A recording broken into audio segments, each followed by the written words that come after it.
Jeg er ved at sætte et logo sammen i forskellige farver. Lige nu der er jeg i gang med at lave et setup til det print, jeg skal lave.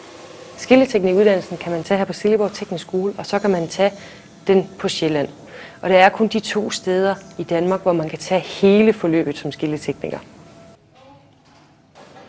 Jeg har altid gerne vil lave noget kreativt, og så har jeg ikke rigtig været typen, der gider bare at sidde ved en computer hele dagen, så det er jo sådan lidt af det hele. Man arbejder med så mange forskellige ting, du møder mange mennesker, og du kommer hele tiden ud, og ja, jeg synes bare, det er bare meget alsidigt.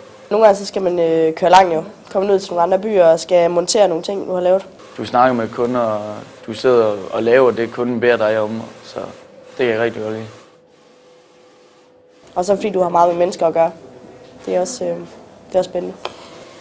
Hvis man er et ung menneske, der gerne vil starte som skilletekniker, så er det en rigtig god idé, at man som person er meget udadvendt. Man møder mange mennesker. Der er ikke en dag, der er helt ens jo. Man har flere for computerarbejde. Du skal jo sidde og tænke om, hvad er kunden han beder om, hvad er det for nogle farver, hvad er han gerne vil have, så det er udfordrende på den måde, du skal bruge hjernen. Men man skal også være praktisk, det vil sige, at man skal kunne stå på en stige.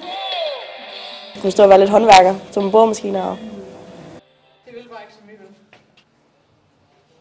Både det at være i praktik, eller være på lærepladsen, og så være på skole i nogle få uger ad gangen. Det er bedre frem for, at du er i skole i 3 år. Vi supplerer jo hinanden i de 2 verdener med virksomhed og skole. Kreativiteten er den, vi arbejder rigtig meget på her på skolen. For eksempel, vi har lavet en plade heroppe, hvor vi skulle bruge nogle gamle metoder.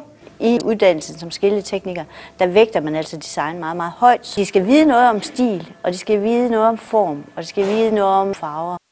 Når man har en læreplads som skilletekniker, så har man også en lys fremtid, da der faktisk ingen ledige skilleteknikere går i Danmark.